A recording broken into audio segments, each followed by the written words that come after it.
Welcome to The Fight with Teddy Atlas, presented by Dynamic Striking. I'm Ken Rideout, joined as always by the legend Teddy Atlas, and today's very special guest, a man who's paid in full, the great humanitarian, the Diamond, Dustin Poirier.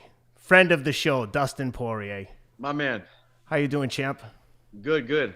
I appreciate that introduction. Hey, Dustin. What's up, Teddy? Congratulations, Dustin. Tremendous, tremendous. We couldn't be happier for you. And I know a lot of people are happy for you because they're happy to see a good person make it and a good person do special things. And it's nice. It just makes it even better when it's a good person, a person that cares about the proper things in life and gives back and has gone, as Ken said, and he said it the right way, has earned every scrap of territory that you've conquered, everything that you've accomplished, you've earned it the old-fashioned way. So, congratulations. Thank you so much. Thank you, man. It means a lot to me. Yeah, man, it's so great to see, like Teddy said, good things happening to good people. And in the course of doing this show, we have a lot of fighters that we both really like, and Rob as well. We have guys that we support. But I'll tell you, when you were fighting, man, my wife, my kids, we were all going crazy. When you stopped him, man, oh man, it was like it was like one of us had won. It was so good. Like Teddy always says, it was like our guy did it. So congratulations, man. Thank you, man. It feels good, and I definitely take pride in that. Giving people a reason to cheer and throw their hands in the air. I don't take that stuff lightly. One for the good guys. We got one. Definitely. Congrats, man. Hey guys, want to take a quick pause here to give a thank you to today's sponsors. We're very excited to have Amp Human working with us. Full disclosure, I am an investor in the company. I've been working with them for the last few months. Amp Human is a human performance company dedicated to helping people unlock their potential. Their latest innovation, D Plus Lotion, is a first of its kind gel-based lotion that delivers vitamin D directly through the skin. With limited sunlight during the winter and more times indoors, there's never been a more important time to supplement with vitamin D. Just 2 pumps applied to the inner forearms contains 5,000 IUs of vitamin D3 to boost your immunity, improve sleep quality, and support brain function. This is by far the easiest and best way to get vitamin D that you need to boost your immune system and better your overall health. Again, even with being outside running all the time, I'm still deficient in vitamin D, and I'm spending 2 to 3 hours every day outside, which probably pales in comparison to a lot of people that spend their lives outdoors working. But nevertheless, sunlight alone isn't the complete source of vitamin D. Almost everyone that's active needs to supplement with vitamin D. So give these guys a chance here. Amp Human. Check them out at amphuman.com/Atlas, ATLAS. Use the promo code Atlas to get 15% off your D Plus lotion today. Again, that's amphuman.com/Atlas and use promo code Atlas to get 15% off D Plus lotion today. Today's program is also brought to you by Athletic Greens, the all-in-one daily drink to support better health and peak performance. I love this stuff. I say it all the time, but I travel with it. I take it every single day, no matter what. I just went through a 4-day move from LA to Nashville, and the one thing that I made sure to do for myself was to take my Athletic Greens. I was stressed, run down, lack of sleep, but I was getting that Athletic Greens and making sure I was taking care of myself, because without your health, you're useless to everyone around you, including yourself. So these guys at Athletic Greens, they've spent the past 10 years working with top nutritionists and doctors to create this formula. It's made from 75 whole food sourced ingredients. It has vitamins, minerals, prebiotics, probiotics, and antioxidants. This is like an insurance policy for your body's health and immunity. Don't get caught slipping on your health. This is literally all you need to stay on top of your immunity. With 12 servings of fruits and vegetables, no need for multivitamins or whatever else you're taking. This has you covered. Athletic Greens has given our listeners 10 free travel packs with their first purchase. So whether you're looking to boost your energy levels, support your immune system, or just address gut health, Athletic Greens is the way to go. Simply visit athleticgreens.com/Atlas to claim the offer of 10 free travel packs with your first purchase. Again, that's athleticgreens.com/Atlas. It's funny. I'm going to piggyback off of what Ken just said, Dustin, where he described the jubilation in his home with his family being, being part of the rooting section. And it was the opposite in my house at the beginning. Ken shot forward to the good part, to the second round. He went right to the good part, which is great, and his family was so happy. My wife was like, oh my goodness, in the first round, oh my goodness, oh my God. And I told her, listen, it's great. She said, what do you mean it's great? I don't think he won that round. I said, no, he didn't win the round, but it's great because in my mind, you did what you had to do. You extended the fight. You got close to him. You sent a message to him. You put your hands on him. You told him basically without having to open your mouth, this is a different time. This is a different man. This is a different fighter. This is a different situation.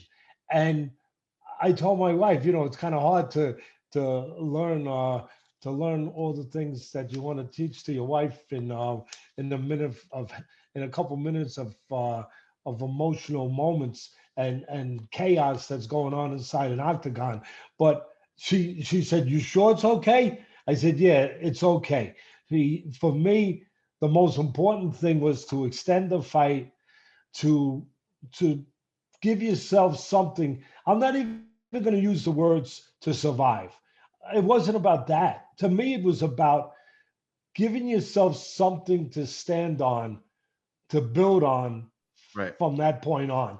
And that's really the way I saw it. Going into the fight, I saw it in the first. And again, a lot of people, I was tweeting a little bit because I do that now. I'm like a half a scientist now. I can actually tweet. This barbarian can actually tweet. And people were like, "Oh my goodness, that wasn't a good round," and I was like, "No, no, I think it was great. I think I think it was. I think it was the ladder to where he had to go. I think it was the bridge to where he needed to go. I think that he had to kill time to a certain extent, take away the greatest striker in the world, maybe the greatest striker of all time, one of the greatest strikers of all, keep him from being in his element on the outside as much as you could. In other words, kind of like a football team that wants to keep a great offense on the sideline as much as they can as part of the plan. I just thought it was a brilliant plan. Uh, just take it from there. I really did. I thought every bit of it was brilliant. Even the first round, where people obviously you didn't win that round, but I thought you won the round in my mind for where you needed it to go. Is that fair? For sure. And exactly what you're saying. The plan was to let the fight blossom, if you will. I needed the fight to unfold and I needed it to happen. Hey, you got to crack some eggs to make an omelet. Maybe we dropped the first round, but we were still cooking. We were still in the kitchen. And when I got on that stool after the first round, I felt like I was on track. I didn't feel like I just lost a round. Even if the judges might have not had me winning that round, I sat on the stool feeling like I was going to pull ahead every minute from there on. Yeah, you felt like you were doing, you felt the way I felt, to be quite frank, that you were on track. You used the word yourself, that you were doing what you needed to do, that everything was going according to plan. And I felt there were mental things in there. I listen, in my business, Dustin, we've talked about this, 75% of it mental. In your business, it's at least 80, at least for me. It's at least 80%, if not sometimes more, depending on the individual. But eh, for me, you were sending a message to him when you put your hands on him. A lot of people, they don't understand that thing. What do you mean, Ted? Just when you got in close and you put your hands and you put him on the floor and you got up against the fence, just by putting your hands on him, you did something you didn't do the first time. You were basically sending him a message. Hey, I'm going to put my hands on you a lot tonight. And I thought it was brilliant. Obviously, your leg kicking, we can't leave that out. That was brilliant.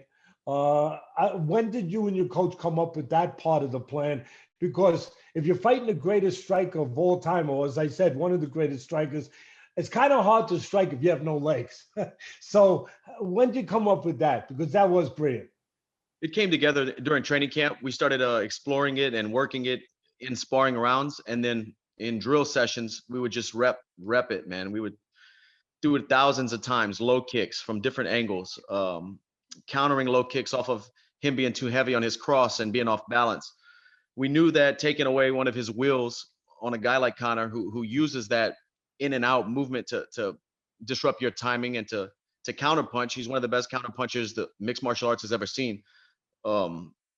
We knew that would compromise those movements that he likes to do, those in and out movements. I know, and fighting's a crazy thing because you never want to be jumping in and out, but Conor does kind of touch the lead hand, pull out, come back in, pull out. In boxing they say you jump in, you get carried out, but this is a different thing here, and with those small gloves, one miss and you jump back in with that counter two. He's done it time and time again and stopped guys. He has one of the best in the game, pull twos. And we knew damaging his legs as the fight went on. I didn't know it was going to happen that early in the fight, but we knew over 25 minutes, if I just kept chipping away and making deposits, that it would pay off. Listen, you just touched on it. Conor McGregor is one of the greatest strikers and maybe the greatest counterpuncher, as you just amplified or verified, maybe of all time. And so for me, from the X's and O's version of it, the technical, physical parts of the fight plan, you had to do two things. One, you had to understand range because he's long. He's a southpaw, but he's long. Hey, yep. Listen, there's a reason why he was beating, and you guys out there that don't listen very closely. He was beating Mayweather for 4 rounds. I sat ringside. I was there covering for ESPN for sports. Yes, you might not like to hear it, but for 4 rounds, he was winning that fight because he was controlling range. He has long arms, and he knows how to fight tall. Not everybody. The guy you just fought, Hooker, God bless him. He's a tough son of a gun like all of you are. He's an animal in a good way, all of those things, but he doesn't know how to fight tall. He allows you to get it. Conor knows how to use those long arms and fight tall. So for me, no, go ahead, Dustin. I'm sorry. And not only does he know how to use the length that he has and the attributes and athleticism he has to cover distance, he knows how to use the mental part that we just discussed of even making himself look longer and bigger in every way he stands. And when we go to the middle of the octagon to do the introduction and face off, I can just tell the way his demeanor and the way he's carrying himself, he's puffing up and he's trying to, when he's in front of you and he's got his lead hand out, he's just playing a mind game and making himself look bigger than he is. Well, listen, he's becoming the boogeyman. He's becoming that guy that he wants to personify. The image that he wants you to have. And I'm going to touch back on that in a second. But to finish about the physical, technical parts of it, number one, you can't stay at the end of his punches, okay? So you had to change range. You did that. You changed range. You didn't stay at the end of his punches. And the other thing that you touched on, you just could not lunge in. You could not get caught reaching because he's a great counterpuncher. You couldn't. And one other thing that nobody talked about, you had to use your jab somewhat because sometimes you don't. And because you're looking for those power punches and you got them. But you had to use, even if you didn't out jab them, you had to at least get them to respect and acknowledge your jab. Exactly. And the plan was to pimp the jab, to use it swift, to use it at up angles, and not be heavy on my front foot. Because what Conor does very well against other southpaws is he'll come over the top. When you get heavy on that front foot and fall in love with a power jab, he will counter you. And I've seen him do it over and over again to guys. So me and my boxing coach, Dia Davis, in this training camp, we wanted to stay light on my feet and not fall in love with the jab, Yeah, but it show it to him. I mean, there were times that I might have yelled if I was around. I might have yelled, snap it. But you pushed it. But you knew what you were doing. You knew the range you had. You knew you were safe. And I think that you were just giving him something back so it wasn't all him with the jab, where he wasn't controlling that territory, that lane, so to speak, by himself. Is that fair? Very fair. Very fair.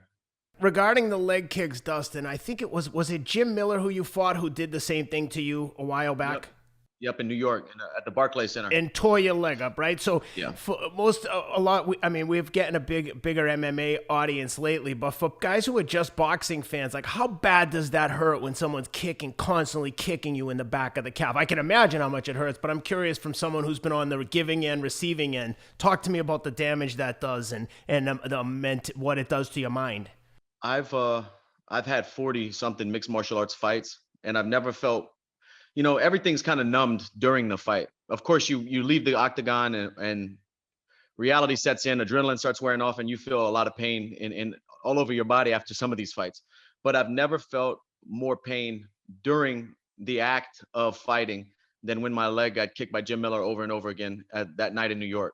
My calf was in so much pain. I was surprised at how much pain I was feeling even between rounds when I was trying to listen to my corner. They were icing my leg. It was one of the most painful things that I've been through in a fight, and I've had my nose crushed in a fight and fought another 10 minutes and won the fight. I've had cracked hands. The list goes on of things that's happened to me in fights and injuries, but the calf kick was one of the most painful things I've ever felt.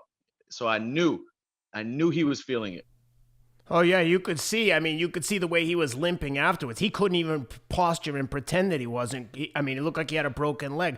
But the other thing that I wanted to say quickly is credit to Mikey Brown. From Jorge Masvidal to the game plan that you guys put together for Dustin Poirier and then what George did to Ben Askren. We got to have Mike Brown on here to talk about some of his philosophies because he is doing a hell of a job with a lot of guys down there. Maybe talk about some of the guys you worked with in the preparation for this fight and the environment down there at that camp. Yeah, it was pretty much the same roster of my immediate teammates, the stable of fighters at American Top Team. We didn't bring in a whole lot of new people. With COVID and everything going on, the gym has restrictions in place and it's not really open to the masses. So we did the best we could, and it was more than enough. The results paid off. But my coaching staff was the same. Mike Brown, Thiago Alves, Daya Davis, Phil Daru, my strength and conditioning coach. We had the same core group of guys that I've worked with for the last 9 or 10 fights. These guys have been in my corner. But training partners this camp, we brought in Leandro Apollo. He's actually boxing now. He was a mixed martial arts fighter, switched to boxing, and he helped out a lot. A big, heavy southpaw, durable guy. The thing is, in training camp, sometimes the lighter guys in the lightweight division and stuff, they don't last all training camp. I'm rough on these guys. So the last few training camps, we've had to get guys in higher weight classes to withstand the duration of, the weeks of training. I'm not trying to make myself look like a badass here, but I'm just we have to bring in the heavy hitters now. Yeah, Dustin, don't worry about that. You are a badass, and all your comrades are, all the people in that industry, in the UFC, in MMA, that do what you do and do it at the level that you do it. You are badasses, proudly, and it should be acknowledged for what you are. You guys are truly samurai. You are truly warriors, titans, to every level, to every degree. You have a code. You have a code of conduct in that ring, and you guys adhere to that code. And it's something to acknowledge. It's something to admire, and it's something to respect. And you should be respected for it. So I just want to say that. And thanks, man. To forge yourself, because it takes, you get a piece of steel that can be a sword. That steel had to go through a lot to become that steel. It had to be forged in a certain kind of molten lead and heat to become that sword that can stand up in combat. You guys have all been forged to stand up in that kind of heat and combat that you all do. And that is really something to admire. Teddy, we're firemen. We're firemen. There it is. There it is. We are firemen. We are not intimidated by those flames. We move those flames. We understand those flames. and we extinguished those flames. Yes, sir. Yeah, you guys are firemen, and proudly so. I want to I want to touch on back to, I guess, my forte, but to me, again, it's 75% of my business. I think it's 85% of yours, but you know better.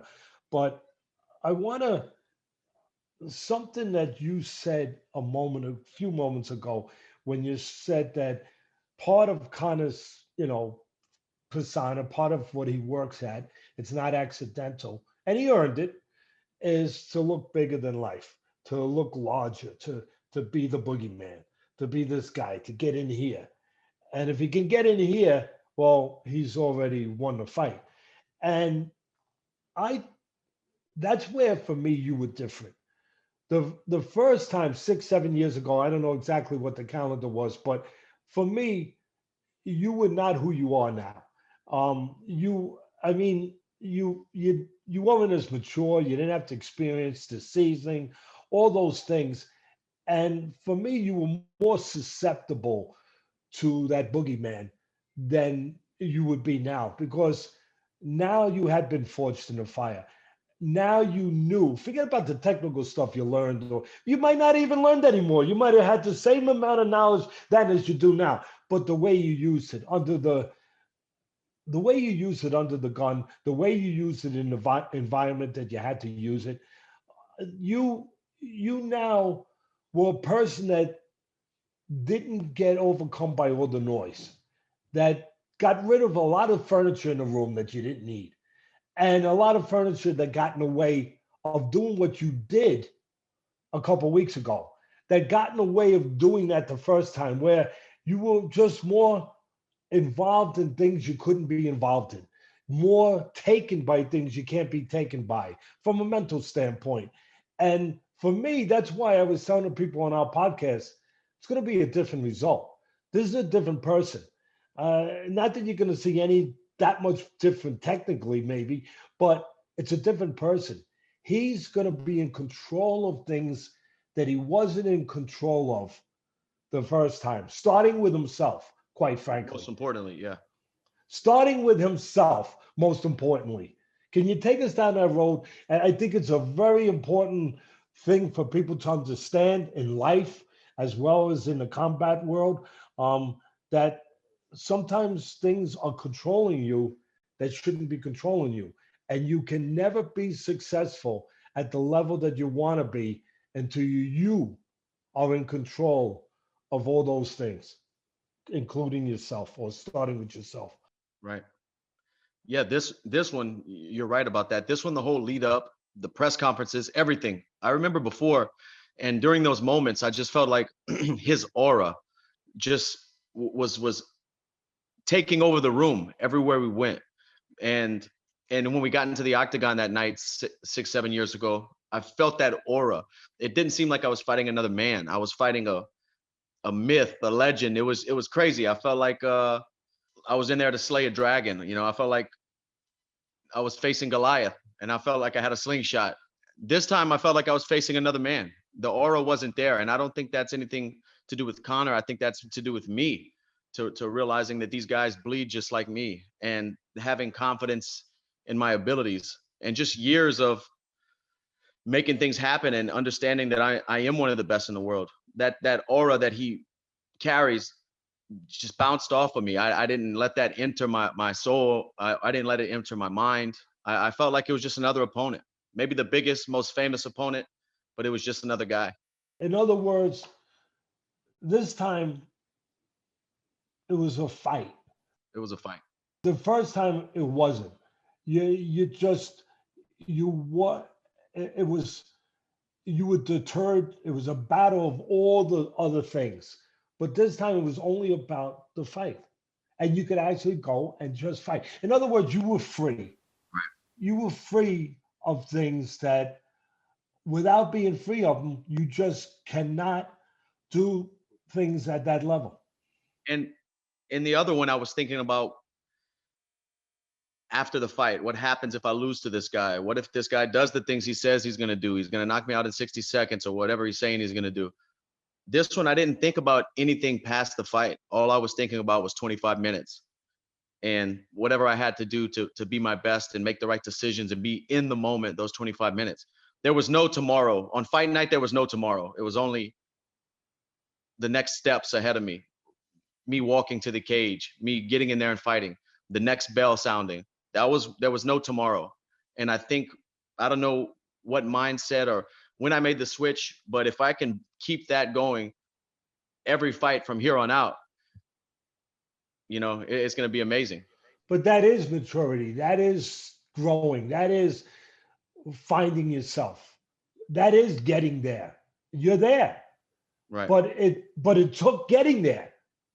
It took all the things that you had to go through. I wrote down as one of my questions, just to verify. This is what I wrote. But also, I just felt that in the first fight, because of the things that I had mentioned before, lack of experience, maturity, you were controlled and you were bogged down by things you cannot be controlled by to be a top professional in anything in life. And this time you were free of everything, and free to just fight a fight with a man.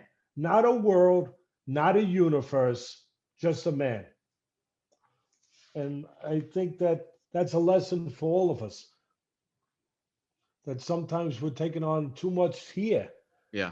When it's not that. We make it that. Right. We do. We do. Even leading up to this fight, being in quarantine, stuck in that hotel for 2 weeks before actually doing, getting in there and fighting, it was good to get that first couple seconds, couple minutes off the clock. And then in my own mind, just kind of sit there and say, this is exactly what it is. It's a fight. Whenever you're sitting in the hotel, spinning your wheels, thinking about it, it seems like such a big task. And it is. You're fighting one of the best guys in the world. But when you get going, it's just another fight. And you're like, this is what I do every day. And that's what I love so much about fighting, is the fight. You mentioned before that, I think it was to DC, that you weren't enjoying the process anymore. You enjoyed the fight, but you weren't enjoying the process. Talk a little bit about that, because to me, the fight is won before you get into the fight. It's won in the process. So obviously you've done everything right, but how hard was it this time, given that you didn't love the process? Yeah, I just didn't enjoy thinking about the fight for 2 weeks, sitting in a hotel room with nowhere to go. All the media, all the repetitive questions, everybody asking me about Connor, everybody, just all these things. It just was a turnoff to me. The only thing I told DC, I said, I don't love this process, and just the way the media and the fan base and the way people get popularity, not only in mixed martial arts, but just nowadays, social media stars and counting followers and all this stuff is just such a turnoff to me. I just want to get back to the days where we talked about guys because they're warriors, or guys because of what they did. I don't know exactly how to explain it to you to where you get where my mindset is with this whole thing. But the only thing I still love about combat sports is the fight. That's the only thing I love about this. Would you say the process was more the fight build up, the fight week, the hype stuff, or was it everything including training camp? Like, in other words, did you hate being in training camp? Because that's different than fight week and media responsibilities. No, I enjoyed the camaraderie with my teammates. I enjoy pushing myself, getting better, getting in shape, working on new things. I still love all that. I love being a student. I got you. I don't know if that'll ever change. I love being a student. I love asking questions and figuring things out. I like exploring that. I feel like I've become better, not only as a fighter, but as a person, just going through these training camps, learning new things, testing myself mentally and physically. I enjoy that. I guess I don't have to ask you the question, what you think about the Paul Mayweather event. Here, let me cross that one out. Let me cross that one right out, because I think we got the answer to that one. And Ken, you go on with the next question, please. I was going to say, you must have also been studying some marketing strategies, because when you ever brought that hot sauce up onto the face-off, it was brilliant. I mean, For a minute, I was like, damn, they look like they're going to throw punches at each other. And then you pulled out a bottle of hot sauce and he's like giving you hugs like, oh, thanks, man. I'm going to get you some whiskey. It was brilliant. I mean, if people didn't know you had a hot sauce before that, everyone in the world knows it now. Yeah, I mean, some big articles came out about that. That was kind of it happened because of the press conference. I had a few bottles with me out there in Abu Dhabi. At the press conference, he brought it up and asked and said he wanted to try the sauce. So, I mean, the next day we had weigh-ins. I figured I'd bring him a bottle. I knew the eyes would be on us. And sure enough, we're sold out. Love it. Congratulations. Yeah, on top of that, since we're talking about that, Dustin, it was just nice to see a fight and a promotion without all the trash talk. Just two top fighters, respectful of each other's abilities and what they go through and what they are as men. It was nice. Yeah, it was refreshing. I like that, man. I like it. And I'm not against guys bumping their gums and shoving each other if they really have a real reason. But to fabricate, a rivalry just because of entertainment purposes, I'm not really with all that stuff. If two guys really have a reason and a history and they really don't like each other, I understand. This is fighting. But if nothing's there, if no hard feelings are really there, I would never fake it. It was also nice to see you both promoting your external businesses because boxing and fighting, mixed martial arts doesn't last forever. Same thing for any sport, any athlete. I mean, with the exception of a small handful of guys, which you've now put yourself into, most guys are going to have to work when they're done fighting or playing whatever their particular sport is, including NFL, any major league sport. But to see, you've obviously crossed the line now where you're on the level with guys like Conor in terms of being compensated. But it's important that guys have outside interests outside of their athletic endeavors when they're young, because life can be long, and if you don't make a lot of money in those earning years, you're going to be in for a rude awakening when it's time to find a real job, especially if you've spent your whole life just fighting and not preparing for the next stage. So it was nice to see you guys both promoting your interests. Thanks. Yeah, and it feels good to incorporate, because fighting is something I do. It's a huge part of my life. It's my livelihood. I've dedicated the last 14 years of my life to it, to be the best at it that I can be. But bringing in other parts of my life that I enjoy. I love cooking. I love food. So to branch off and have a hot sauce and be able to incorporate it into my fight life, it's fun, man. It's a new wrinkle for me to do things and to have fun with, and obviously, like you said, to make money beyond fighting. So it's all good things. Everything. I'm just trying to give you guys all of myself. And it's nice that I can incorporate everything into fighting so far. Yeah. Well, talk about your foundation, since we're talking about, other things that you do and you've been doing outside the octagon with your, it's a tremendous foundation. It's the Good Fight. Yes, sir. Tell us about that. And so people out there that don't know about it can know about it. Yeah, the Good Fight Foundation, me and my wife started a little bit over 3 years ago. And we've done some huge things since we started. I auction off all my fight worn memorabilia, and since the ball started rolling with the foundation, other fighters have done the same and jumped on board and donated and auctioned off their fight worn memorabilia to help things in their communities and wherever they see need. But this particular fight, every time I get a big fight, we like to set big goals. We do small goals in between fights with crowdfunding and just raising awareness for things going on in my community in Lafayette, Louisiana. But this particular fight, we knew the magnitude of the buildup, and we decided to do a huge goal with the Boys and Girls Club of Acadiana, where we were going to set a crowdfunding goal of $107,000 to provide them with tutors and transportation for the year to all 6 of their locations. I just know how important it is for places like Boys and Girls Clubs or anything of that sort, where kids can go after school and be around other children and be around positive role models, positive adults, and have a safe place to play and to be. A lot of these kids leave school and go home, single parent homes. Their parents still at work. They're home alone. They get out and go hang out with friends on the streets and get into trouble. It's just a good place for good things to happen. Not that every kid at these places comes from a broken home or comes from a bad place, but it's just a good place where good things happen. And that's something that's close to me and something that I wanted to get behind. And it's beautiful. It's tremendous. Anytime you can do more than just help yourself and your own family, it's pretty damn good. What I know, Connor was talking about giving a donation towards it. Did that wind up happening?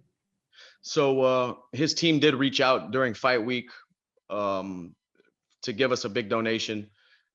We haven't done everything yet officially. It hasn't gone through, but I believe they're good for it, and I believe it will. I'm sure they are. Yeah, and we have big plans for that. We have plans to open a gym for the youth here in Louisiana, where you know good grades or improvement in grades would be the tuition for the kids to train there after school. Give them something to put their energy into. Fighting's changed my life, so I know I can be a testament to kids and to the youth about putting your energy and trying to be great at something and really focusing and just clean my life up. So I know it can, if it did it for me, it can do it for hundreds, thousands, millions of others. So I just want to spread that word. That's great, and that's great of Connor Yeah, to do that, to reach out on his own and to do that. right. For a lot of people out there that they see the other stuff, the antics and all the other stuff that sometimes they might not like so much, they should see this part too. That's why I wanted to bring it Yeah. up. They should understand that. We're all fighting for something, man. And I'm gonna get in there and fight for me and my family with all of myself, regardless. So everything else I can stack up on my back and spread the word or be a voice for those whose voice isn't heard. It's just extra, stack it up. Let's go. What did your wife say? She's been your biggest supporter from the beginning. I mean, for people that don't know that, I just like to know just purely, like what was the first words out of her mouth? Because she's been on a tough journey with you to get to this place, and it has been tough. Which everybody's journey can be tough to get to that place. A lot of people don't see it; they just see when you get there. But she saw it. She traveled it with you. Yeah. What was her? What did she say? She told me, I told you so. Just like she told me the night I won the belt when I beat Max Holloway in Atlanta a few years back. She said, I told you so. And she was right. She did. She told me so. I think a lot of people have enjoyed that part of your journey is that you're such a family guy and you're so close with your wife, and it's so obvious how much you guys love each other, and obviously with your daughter. I think that's part of what makes the story, your story, so enjoyable for most fans at home. Is like they can relate to you because outside of all the outside of beating people up for a living, you're just a regular guy who's trying to be a good person and do the right thing, and it comes across. And I think that's why your fan base is so big. Thanks, man. It means a lot. Like I said, I include fighting is giving me everything I have. So I'm pretty transparent with it all. What you see is what you get. Dustin, we talked before about you in the ring with a guy in the octagon. Everything for me is in the ring, but it's the same thing. You in there with a guy that not too many people can say, I fought a guy who might have been the greatest striker in the business and the greatest counterpuncher, or one of the two. And he was, and he is. You're pretty great at one thing that I just wanted to point out. You're a hell of a finisher. I would call you a great finisher. Really, a lot of people, I think now they're going to maybe talk about it. But when they talk about Dustin Poirier, just the same way as when they talk about Conor McGregor, oh, great striker, yes. Great counterpunch, yes. They should say Poirier, great finisher. Because, man, you are. You hurt a guy, you know how to get them the hell out of there.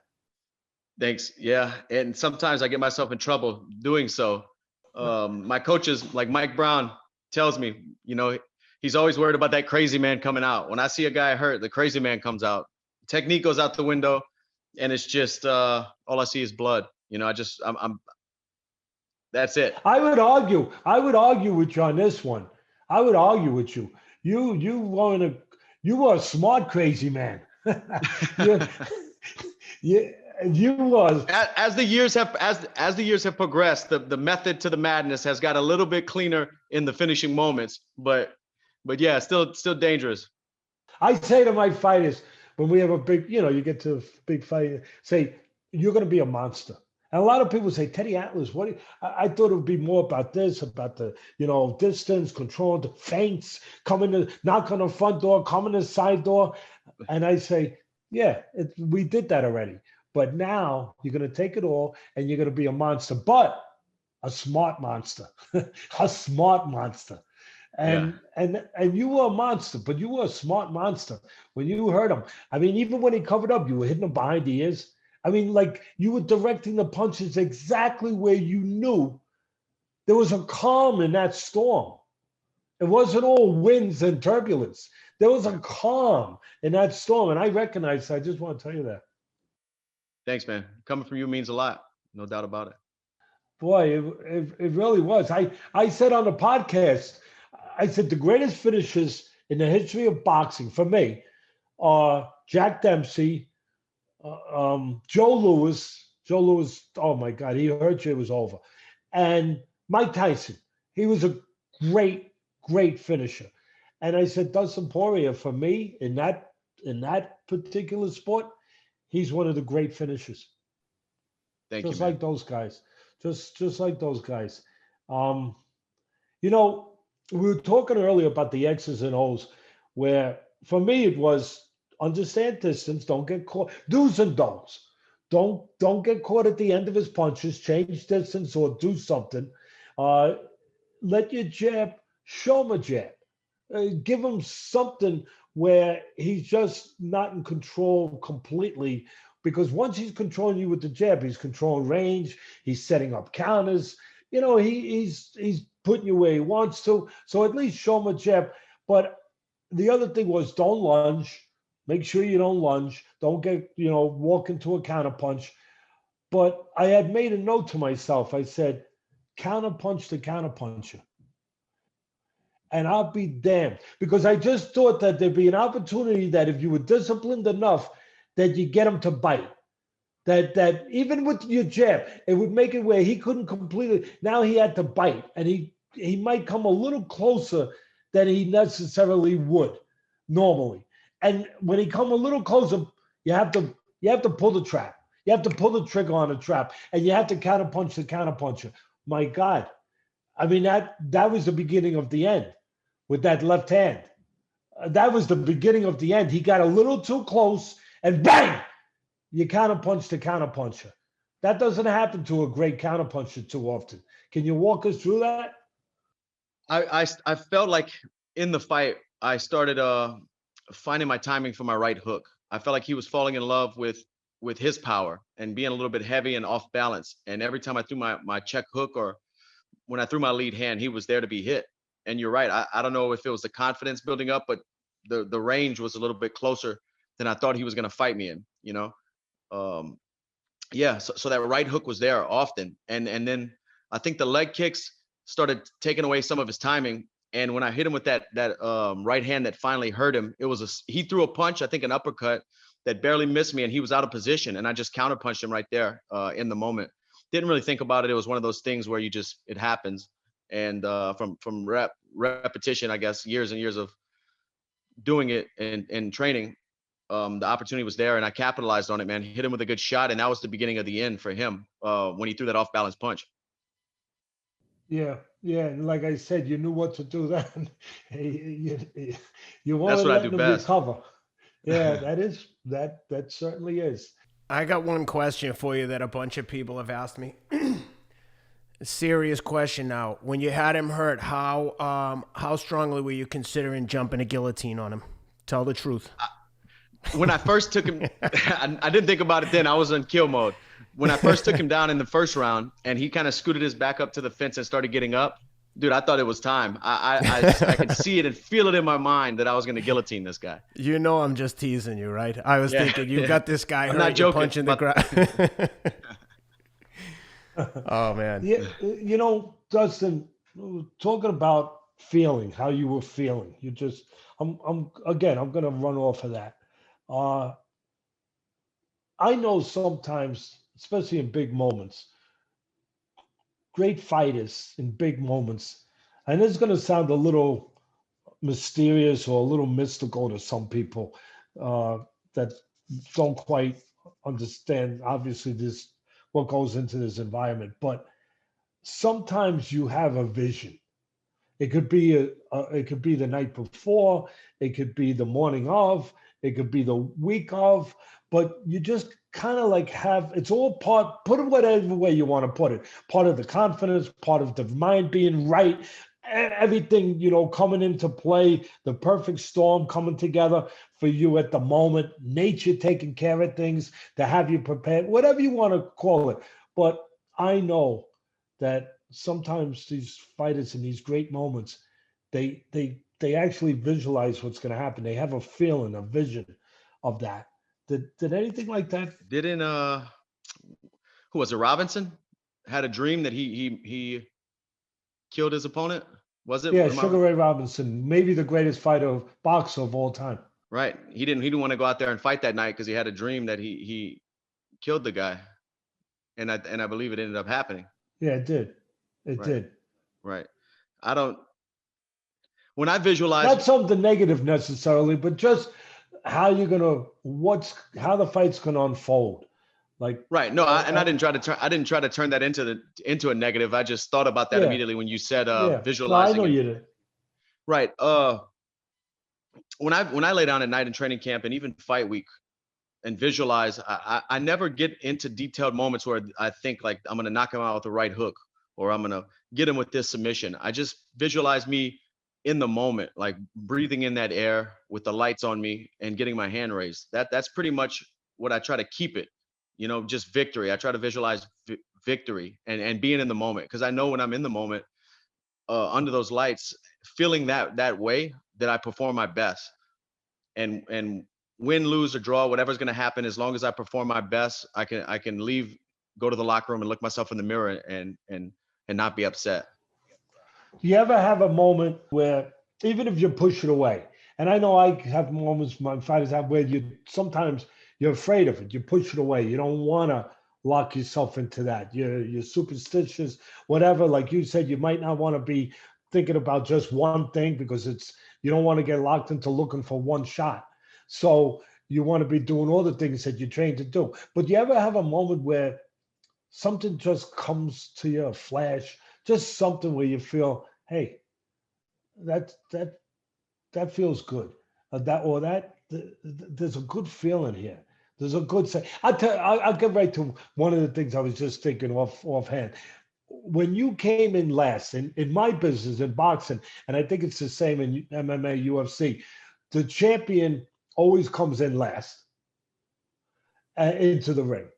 Right. And that night, neither one of you guys, had officially a title. And I don't know if sometimes you flip a coin, you figure out who's gonna be introduced first, who's gonna come in first. But whatever it was, and I don't know, but as it turns out, you came in like the champion. You came in last. I thought to myself, that's an omen. And I know, listen, I get it, that it's about what you do. Nobody gets it better than I get that. But I just felt, hey, that might be a little bit of an omen here. He's going in there. That's all. It does feel good to walk out last. It does feel good. In the UFC, the process is whoever's ranked higher is red corner. So home team is kind of like a red corner. That's what it's always been in the UFC. How about red corner or whatever corner, but who goes in the ring first? Is that connected to that? Yep. Yep. Oh, okay. Rankings wise, Okay. higher ranked guy always walks second. Well, when you walked in second, like I said, in my business, that means that's the champion. And it was just like, hey, hey, And I heard some people saying that, like in interviews that week, saying like, I'm going to be the last man making the walk on Fight Island over the 3-card stretch. There's 3 events. I'm gonna be the last man walking. Uh, So I did think about that a few times. How was that Fight Island experience? It looked awesome. I mean, the hotel and the Instagram stories you were putting up, it looked pretty incredible. The UFC does it up pretty first class over there. How was it? Yeah. I mean, it's as nice as it can be. The staff, the hospitality, the amenities are incredible, man. Incredible. These guys, I usually like to cut the water weight in a dry sauna. These guys built a dry sauna, took all the furniture out of the hotel room next to me, built a wooden dry sauna in there with rocks and for me to use. It was amazing, man. They did whatever we needed. Wow. It's good to be the king. Yeah, that's pretty nice. That sounds Yeah. like something you'd get over in Russia, where it's part of the culture. Or Ken's house. Ken has stuff like that. Big time Ken. Wet and dry. You might not know that, Dustin, because he's very modest, but he's got saunas. Yeah, he's got saunas. He's got heat. He's got heat. My man. My man. My man. We're going to get central air next year. I'm going to come visit, man. I want to come visit. I want to take you up on that visit. Let's go. I'm closer now. I'm in Nashville. We'll go get some road work in. Just got here yesterday. Awesome, man. Yeah, we can get some runs in. I can't hit the pavement like you, but I can put some miles in. Well, I can't hit people like you. Right. Keep it close though, Dustin, because otherwise it'll be all over his social media that you just he outraced you by 10 miles. Never. Yeah. Never. I always tell people there's a lot of other things I'd rather be good at than running, and not that I think I'm that good at it, but I'd much rather be good at You're fighting, good at it. relatively speaking. Well, I tell you, Dustin, again, thank you for being with us, being on the show. Thank you for who you are. Stay who you are. I know you will. And continue to be a lesson to teach people to stay with their dreams, don't give up, and behave the right way outside wherever your vocation is. Behave the right way in life. And Thank you, man. Good things will come. Thank you. I appreciate that. It's important to me to continue to do that. And I've heard you say the word to be a beacon, and that hit home for me. Oh, thank you. I'm glad it did. And you are a beacon. And continue being that beacon. Not everybody can be a beacon. You get called to it. You get called to it. And you gotta go through the forging of life. But you went through it. And when you go through that, you have an opportunity sometimes to be that beacon of light. And continue being it. People need it, especially today. I promise you I will. I appreciate that. Dustin, before we let you go, I've got some questions from the fans that we asked to submit some questions, but before we get to, we can do them rapid fire. We'll only take a second, but before we do that, I know that every media outlet has asked you what's next, but I couldn't help but think in the ring afterwards when you said, I'm not going to fight Chandler next, and I get it. He's had one fight in the UFC, but let me interrupt 1 second. I have to. The only fight, and this isn't Dustin talking, this is just me. The only fight that makes sense is a rematch with Conor McGregor. Not for the belt. Business-wise. Yeah, for the belt. Not only business-wise, but that's what people want to see. That's the fight. It's a trilogy. It's a trilogy. They want to see trilogy. Yeah. Go ahead. Am I right, Dustin? I mean, for me, at least. The kind of guy I am, I think we owe it to each other. He gave me my chance. I even the score. We're 1-1. There has to be a rubber match. I agree. No, I hope you get I agree. I think you'll do good business. And the way from a business standpoint, and I think from a fan standpoint, there's plenty of people out there that love Poirier, that love Dustin Poirier, but there's plenty of people that love Conor McGregor, and they still believe in him, just like people believe in Dustin Poirier before this fight. So those people want to have a chance for redemption. Redemption is a big part of our society, of our life, to have a chance for redemption. And nobody knows it better than the man who's on with us right now. And for that reason alone, I think it's important to allow that chance for redemption. And I'm with you. And if that's the direction UFC wants to go, I know that's the direction Conor wants to go. Then I'm in. Well, good for you. I hope you get it. Yeah. Hey guys, just a quick pause to give a shout out to our newest sponsor, Amp Human. Again, these guys are doing some incredible stuff on the human performance front. They're the makers of PR Lotion, which has been used by some of the world's top endurance athletes, including sub 2 hour marathon runner Eliud Kipchoge and Tour de France winner Geraint Thomas. Check them out at amphuman.com. Use the promo code ATLAS for 15% off your first purchase of D Plus Lotion today. Again, amphuman.com/ATLAS. Hey, how's your sauce doing, real quick? How's the hot sauce doing? We actually sold out the week of the fight. Wow. They went into production, cooking up a bunch more batches, and we'll be restocked on Thursday. We will be restocked on Thursday. Oh, that's great. Good man. Where can people find your hot sauce?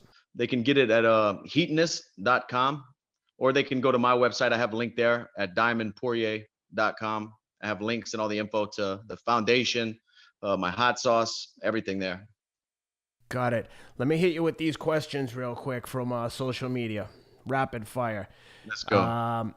Tell us about your guard and how you've adapted the Philly shell to suit MMA. This isn't the Philly shell anymore. This is Louisiana crawfish shell. All right, fair enough. Let's see that. Some people would call that the turtle defense. Archie Moore, George Foreman. You know, they use that. Archie Moore, the old mongoose, fought in the 30s and the 40s. He had 300 fights. He had over 140 knockouts. Light heavyweight champion of the world. Great fighter. That was Archie Moore, baby. Real quick, who's a better boxer, Conor McGregor or Max Holloway? Conor's definitely the better puncher. It seems like Max puts things together and is in position to throw combinations better. I think Max Holloway. Interesting. That's interesting because I thought that coming into this fight, honestly, that Conor, with having had the Floyd Mayweather experience and having been in camp, like a pure boxing camp, there was talk about him fighting Manny. I expected him to come out and look really much better with the boxing skills, and then you started kicking the leg, and maybe that changed his. I think it had a little bit to do with that guy. For sure, 100%. What he was doing. You know, otherwise he would have looked like that great boxer. And he looked pretty good in spots early on. And to Dustin's point, picking Holloway, I think in his mind, same as mine, he's seen that the guy's got more of the complete package. Yeah. That the consistency of all the elements it takes to be a great boxer. Right. That's what I see anyway. Yeah. And that's what I would say was the difference in that fight with Conor is there was a boxer in there with an MMA fighter, and you put everything together. And yeah, he can punch and he's got good counter punching, like Teddy has said. But you look like the complete package in that fight last week. I mean, you just took him apart in every area. You took him down. You kicked his legs. You hit him with bombs. I mean, you knocked him out. It was awesome. Thanks. And that was the game plan to use everything, to not be a boxer or to not be a wrestler. It was to go in there and to kick when I saw kicks open, to wrestle when I saw wrestling, to punch when it was openings, to use the full arsenal of mixed martial arts. Mission accomplished. Last question. What would you advise boxers who've taken a loss? It seems like boxing has a different attitude on losses than MMA. In MMA, there's a lot more ways to lose. But boxing, you know, I think I don't know what it is. Maybe Teddy can answer that question, but you lose 2 fights, you're a journeyman in boxing. It's crazy to me, man. Way back in the day in boxing, you weren't ready to fight for a world championship until you had a couple losses, until you knew who you were. You know, it's crazy that the way boxing has protected some of these fighters and built this thing to where you have to be superstar 50-0 or 30-0 to be considered. You know, I respect the guys who've had the tough road, who've picked themselves back up and dusted themselves off and got back to their winning ways. I think that's harder, physically and mentally over the duration of a career than to go. Of course, it's amazing to go undefeated, but there's a lot of things you never really find out about yourself. 100%. Much like our friend Mickey Ward. Exactly. Have his jacket right here on this chair across from me. I've been wearing it all week. I know you guys have become friendly. Yeah, a warrior. Oh yeah, and he had his. Nobody. As much as we talk about earning your way and going through that fire, boy, he's a great example too of that. He earned his way. He went through that fire.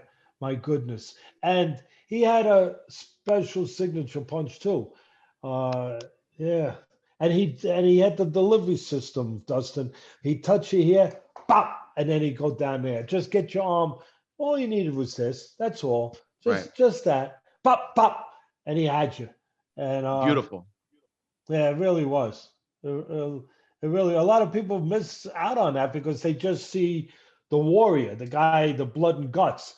They didn't see that he had developed that signature punch to a high level. And your answer is right about the difference with boxing and your business. The difference is in the sport, it's the structure and administrators and the networks, what they've done to the sport.